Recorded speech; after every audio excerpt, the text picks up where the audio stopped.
Panatiko ang mga Pinoy ng concerts, local man o foreign act. Pero ang simpleng paraan daw para mag-unwind napupurnada pa dahil sa overpriced tickets na ibinebenta ng mga scalper.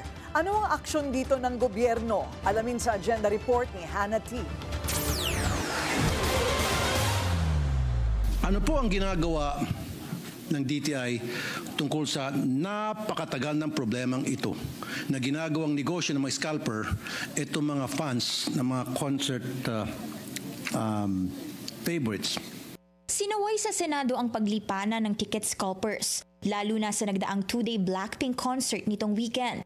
Spotted din online ang ilang videos ng vacant seats sa concert ng Blackpink para sa kanilang Deadline World Tour. Hindi bababa sa 10 upuan ang bakante na sabi ng netizens ay bultuhang binili ng scalpers ang tickets. Nasa 19K lang daw ang presyo ng VIP tickets ayon kay Tulfo. Pero nakakita siya ng bentahan ng scalpers online na pumalo pa 60K. Pagdating sa general admission na dapat ay nasa 3K lang, umabot ito ng 6K kapag binili sa scalpers.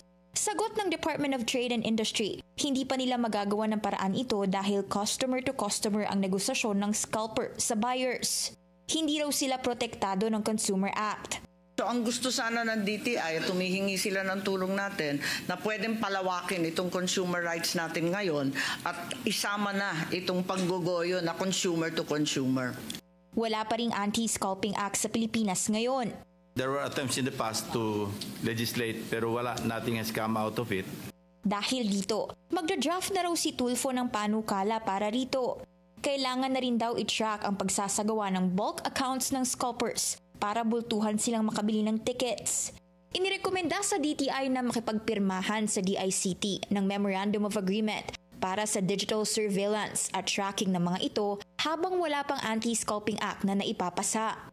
Kinwestiyon din ni Tulfo kung bakit mahal ang concert ticket sa Pilipinas. Kung 19K kasi ang VIP ticket sa Blackpink, nasa 11K lang daw ito kapag nagko-concert sila sa Korea.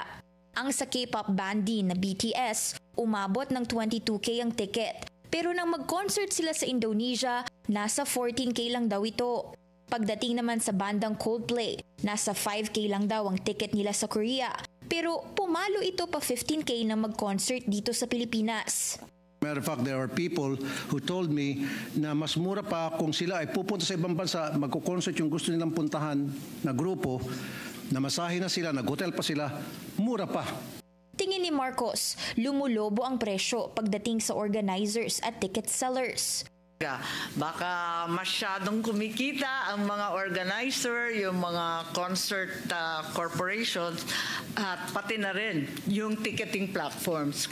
Hiling ng DTI sa Senado, palawigin pa ang price control ng Consumer Act dahil basic at prime commodities lang daw ang sakop nito at hindi kasama roon ang concert tickets at entertainment. Samantala, ipinapanawagan din ni Senator Kiko Pangilinan na suportahan ang kanyang Anti-Ticket Scalping Act. Dito ipinagbabawal na ang scalpers at ang sinumang lalabag may multa ng 100,000 pesos o pagkakakulong ng 6 na buwan sa first offense. Sa second offense, 250K ang penalty o 1-year imprisonment at sa third and subsequent offenses, 500K ang penalty o 3 years of imprisonment.